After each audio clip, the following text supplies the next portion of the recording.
le cadre du concours interne 7e édition du département de mécanique. Nous sommes donc la société Regolino et allons vous présenter le second volant. Je vais vous demander peut-être d'abord qui sommes-nous ici présents.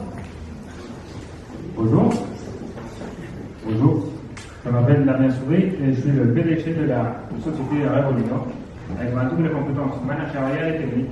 Et aujourd'hui, je suis accompagné de mes collègues. Younes Zakanou, responsable du pôle R&D et impliqué fortement dans le développement innovant du produit.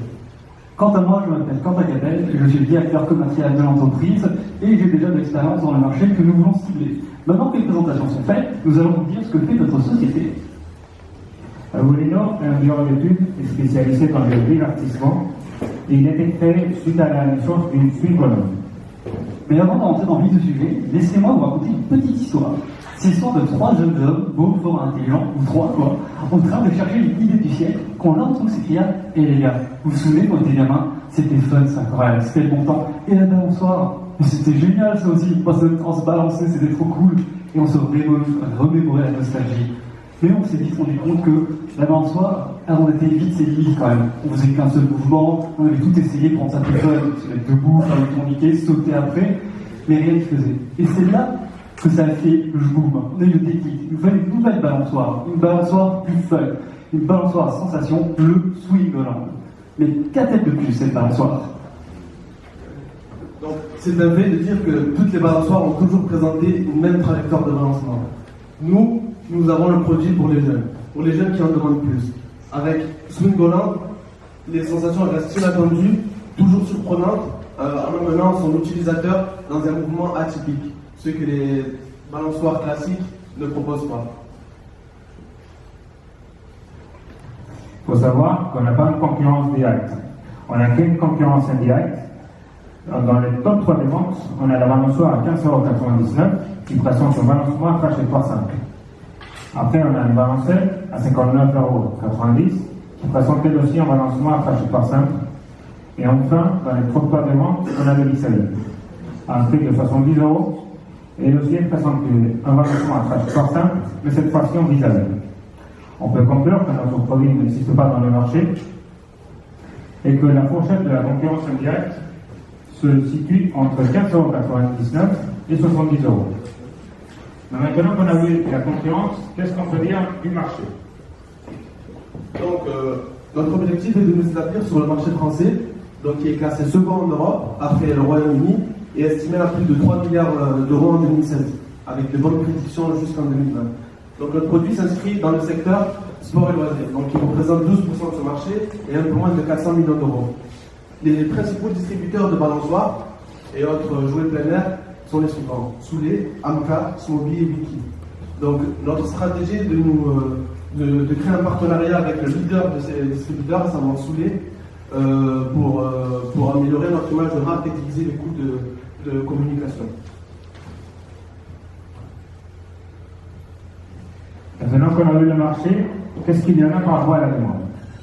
On a échangé avec plusieurs professionnels. L'un d'entre eux, c'est le directeur de la Grande Retraite, avec 20 ans d'expérience dans le domaine du jouet. Il nous a donné des informations intéressantes, parmi lesquelles on a la confirmation de la cible des enfants de 3 à 12 ans. Il nous a conseillé un prix de vente de 30 à 40 €. Et d'autres conseils, c'était de mettre en valeur notre système avec une étagère personnalisée et des vidéos de démonstration, ou encore de vendre notre système tout seul ou accompagné du système en lui-même. Aussi, on a utilisé l'Institut national des statistiques pour en déterminer qu'il y a 2,23 millions de familles en France ayant un enfant de 3 à 12 ans et disposant d'un jardin. Avec notre communication et notre partenariat avec Soulet, on est en capacité de toucher 0,5% de cette cible, à savoir 11 000 familles. Maintenant qu'on a vu étudier la demande, le marché et la concurrence, qu'est-ce qu'il en est du produit en lui-même? Notre produit, comme dit précédemment, est un nouvel accessoire pour porter de balançoire. Il s'accroche à cette dernière via une mâchoire, on peut voir ici sur le prototype, et solidaire de la mâchoire, nous avons le mécanisme interne, c'est là que la magie opère.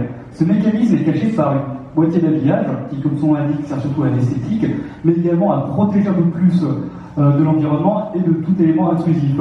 Nous retrouvons le classique assise en bois soutenu par une structure tubulaire en aluminium, et le tout relié au mécanisme par un tendon urétral qui sert d'amortisseur à tout l'ensemble. Notre produit est breveté, et c'est pour ça que nous pouvons vous montrer ses secrets. Donc, la solution mécanique brevetée, nous pouvons vous expliquer comment nous avons levé le verrou technologique.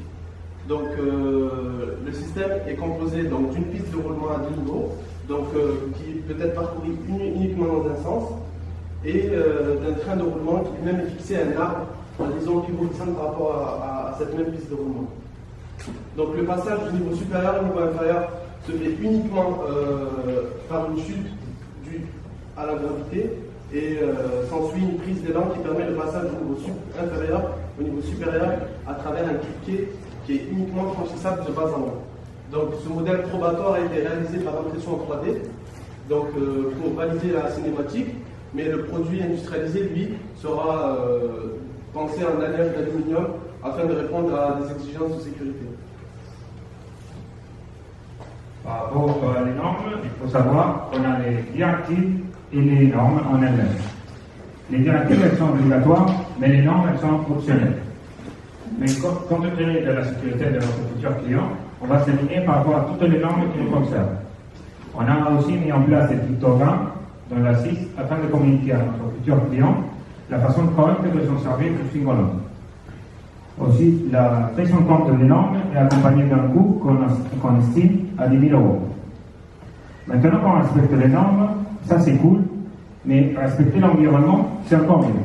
C'est pour ça que notre produit a été co-conçu, notamment dû à ces matériaux, comme dit précédemment, il est en aluminium, qui est entièrement recyclable, mais déjà fait à partir d'aluminium recyclé. Nous avons la plaque d'habillage qui est en PET recyclé, le même plastique que les bouchons de bouteille, et l'assise qui est en bois. On ne peut pas faire plus écologique que ça. Niveau conception, on est quasiment au top, mais on a essayé de faire mieux, notamment par le transport, en priorisant au maximum le ferroutage, et également en incitant au maximum les utilisateurs de recycler le produit en fin de vie via des séries de gravures que vous pouvez voir affichées ici, indiquant que le produit est 100% recyclable et que ce serait bête justement de ne pas le faire. Et quitte à penser à bête, on s'est dit on va être un peu chauvin et penser au pays. C'est pour ça que notre produit sera entièrement made in France via des partenariats avec des entreprises locales. Notre produit est éco-conçu et suivi normes. Nous allons donc voir combien il coûte à produire. Notre produit s'obtient essentiellement par moulage. C'est pour ça que pour l'analyse, nous avons demandé un avis à une société de fonderie d'aluminium française, Gaz France, pour faire un des capteurs qui sont les plus grosses pièces de notre produit. Nous vous souhaitons vendre et fabriquer 11 000 unités, nous avons demandé le devis. Ça nous revient à 22 000 euros d'outillage, c'est-à-dire la création et le coût des moules pour les 11 000, et un prix de revient par carter de 4 euros. Nous avons appliqué toutes ces analyses à l'ensemble du système et nous obtenons un investissement de 35 000 euros et un prix de revient de notre produit de 18,07 euros. Nous obtenons donc un prix de revient total du Swingoland de 22,07 euros, plus les transports qui sont de 4 euros, du coup compris dans les 22 euros. On a notre prix de revient du produit. Maintenant, tâchons de voir jusqu'à combien nous pouvons le vendre.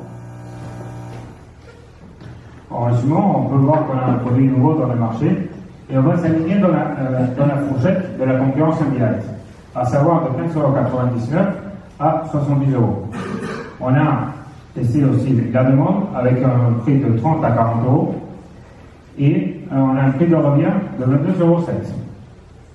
On a aussi notre partenariat avec Soleil, avec ses 30% de commission.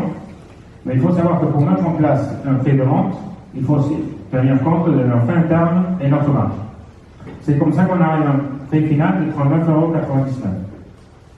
Mais maintenant qu'on a un prix de vente final, comment est-ce qu'on compte le distribuer? Donc en ce qui concerne notre plan d'action, c'est le suivant. Nous sous-traitons donc la fabrication et optons pour une distribution indirecte. Nous livrons notre partenaire qui, lui, dispose de 2 canaux de distribution. Donc un canal qui passe par des sites internet pour vendre directement aux clients, puis un second qui fait intervenir des détaillants qui vendent aux clients en quantité réduite. Notre stratégie est faite, nous tâcherons si cette stratégie est viable. Nous avons donc fait une étude préliminaire pour notre société et on s'appelle démarrer avec un capital de 30 000 euros, 3 000 chacun, plus 20 000 euros de prêt. Nous espérons vendre 11 000 produits par an au prix récemment trouvé de 39,99 €. Et selon cette étude, nous sommes rentables à partir du 10e mois d'activité, soit durant le pic de saisonnalité de la deuxième saison, de la deuxième année. Mais nous ne comptons pas nous arrêter là, nous voulons continuer après ça. Du coup, pour ce faire, nous avons ciblé de nouveaux clients, notamment les parcs municipaux et les nouvelles gammes, les nouvelles tranches d'âge, les adolescents de 12 ans et plus, avec des produits soit plus robustes, soit beaucoup plus sensationnels. Et nous voulons surtout cibler un nouveau marché, qui est le marché britannique, qui est le premier marché européen du jouet, mais également beaucoup plus friand de ce genre d'article. Et pour ce faire, nous allons présenter un outil qui nous a été fort pratique et que nous n'avons pas monté jusqu'à maintenant, notre communication. Et donc, comment atteindre ces nouveaux clients? Donc, en utilisant deux supports de communication, qui sont un packaging et une affiche. Donc, les deux présentent l'image d'une enfant qui se balance, donc ce qui communique sur la nature de notre produit qui est une balançoire, et sur la tranche d'âge de la cible qui est donc à peu près 3 à 12 ans. Nous avons également des pictogrammes sur l'affiche qui renseignent sur la compatibilité de notre produit, à savoir sur des portiques de diamètre 100 mm, et qui indiquent aussi le haut niveau de sécurité. Nous avons aussi une illustration qu'on retrouve sur l'affiche et sur le packaging qui insiste sur le caractère nouveau de notre produit et qui laisse nos clients nous suivre nos actualités sur les réseaux sociaux.